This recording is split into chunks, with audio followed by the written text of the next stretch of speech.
Hello and welcome to the YouTube channel of your DNA family.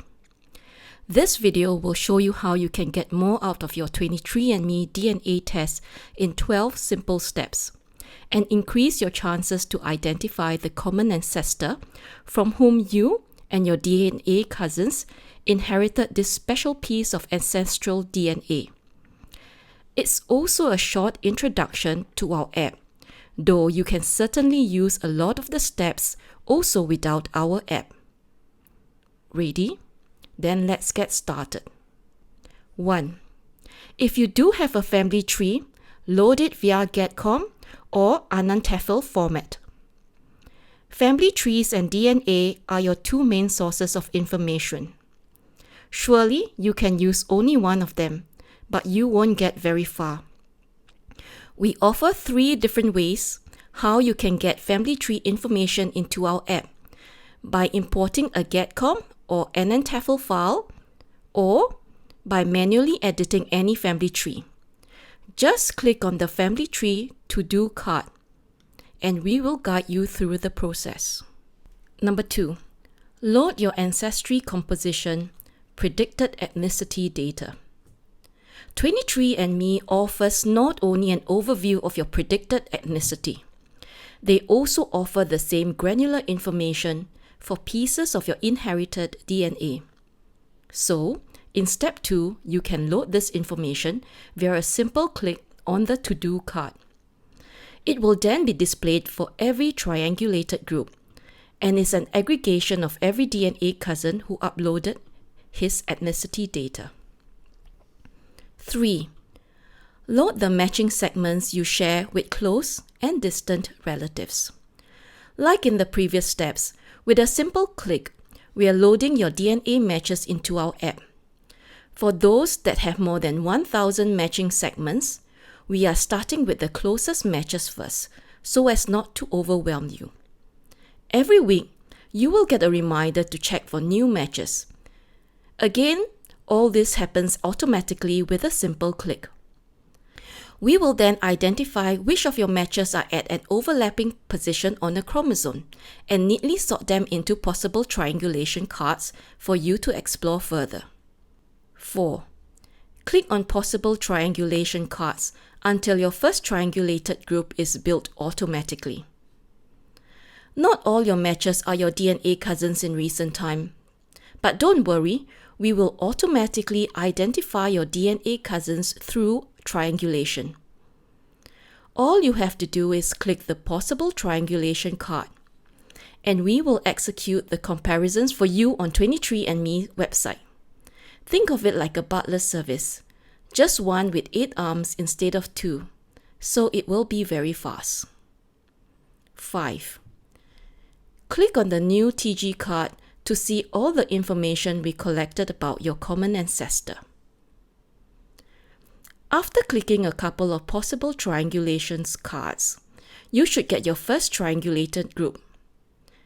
There is no degree in genetics needed, no complicated process of entering centimorgan thresholds like on other websites. Now you have unlocked a plethora of information when you click on the new TG card. You can find all the information that your DNA cousin, close and more distant relatives of yours, have submitted to 23andMe here in one place.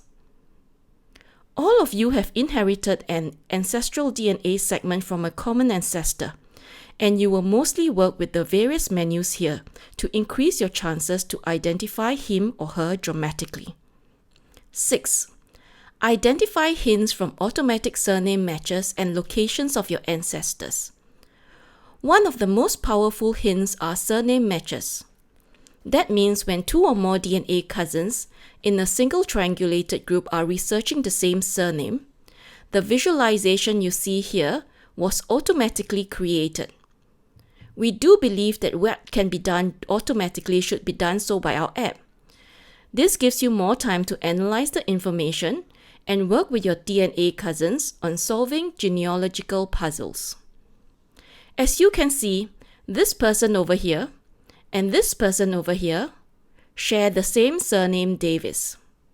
That means both of them are researching the surname Davis. Here, we have two people researching the surname Allen. Down here, we have the surname Lathrop. You get the picture. You can see as well that these three people here on the left side do share a lot of different surnames in common. So, they must be closely related. My recommendation would be to start actually with those three people and extend their family trees. 7. Work on locations for the triangulated group that aren't geolocated yet, so that they are shown on the world map. Locations are important. They provide another set of hints to us in finding out where the common ancestor is probably from. But they also help us in identifying common locations of our DNA cousins. This helps in identifying most recent common ancestors when their family trees meet. In order to provide all locations that we have collected from your DNA cousins and yourself, we need to geolocate them first. The process is assigning longitude and latitude to a place. Here, we have a DNA cousin who has the location of Dartmouth. When you click on it, we will query the family search server and present all possible places in the world. It returns with one location, Dartmouth in Halifax, Nova Scotia, which certainly looks like the correct one. On the right side, you can see the original information that this DNA cousin has provided, which sometimes gives more hints. For example, counties or states. Once you have identified the geolocations, we are displaying all locations on the world map, either as pins for individuals or in circles when we have summed up several locations. This example is quite interesting as we do have Cape Verde mentioned for one of the DNA cousins. But we have also several locations in Europe, in the US, and in Canada. 8.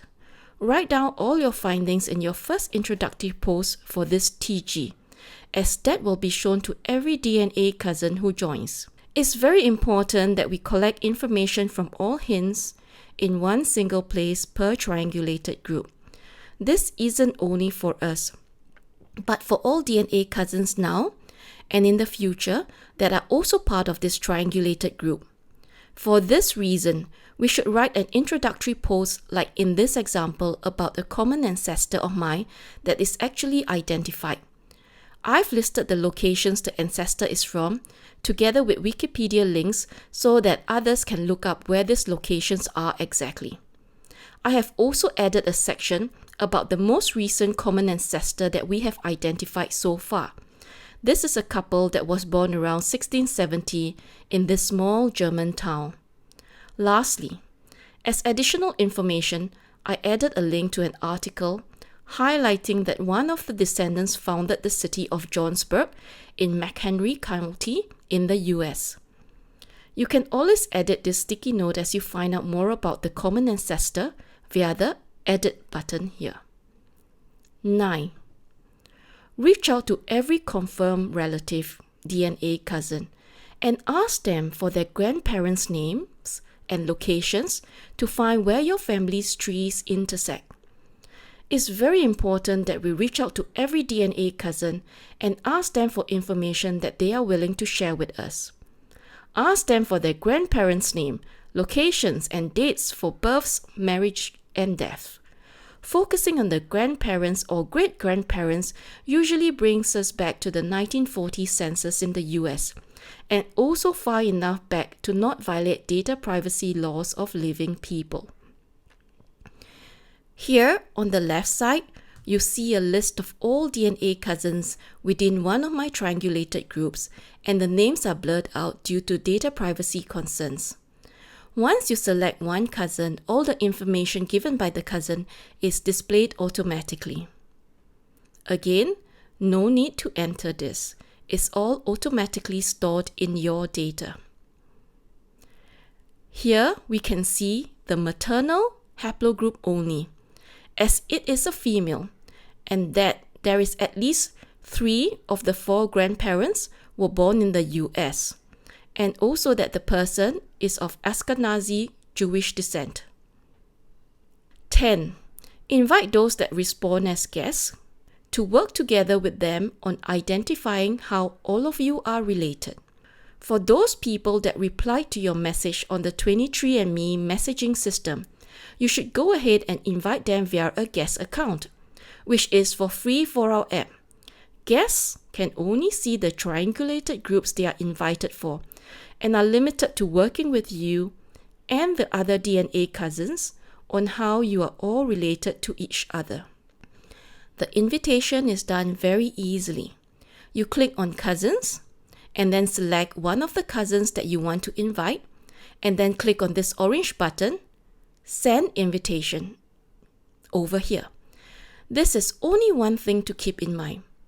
As a requirement, you need to write an introduction post first, as we are displaying this post as part of the onboarding to your invited DNA cousin.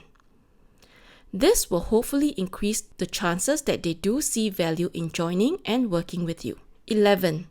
Extend your DNA cousin's family tree upwards and use surname and location hints to find most recent common ancestors.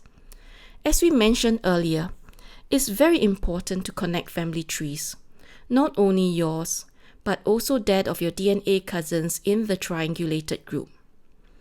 One way to do this is to extend the family trees of your DNA cousins upwards, further back in time. You can use the information they have given to you and also use surname hints as well as locations in the world map. That's why it's so important, as mentioned in step 9, to reach out to them and ask if they or someone in their family has already researched a family tree, no matter how short it is. 12. Extend your family tree downwards to find descendants and eventually connect with your DNA cousins. This is basically going into the reverse direction from our previous step. You should also research the descendants of your ancestors so that you can hopefully get into a time period where you can then match those descendants to your DNA cousins in the triangulated group. Obituary information is usually a good resource, as it not only lists the death dates but also all children and sometimes grandchildren as well. So, these were the 12 steps to identify your common ancestor, or at least maximize your chances, as it's not always easy to identify them. But our hobby DNA genealogy is a lot more fun when we can work together with others. And our app was specifically written with that in mind. I hope you found this video informative and helpful. Please don't forget to subscribe to our channel and give us a like if you'd like to see more videos about our app. And please leave your comments or questions in the section below. Thank you.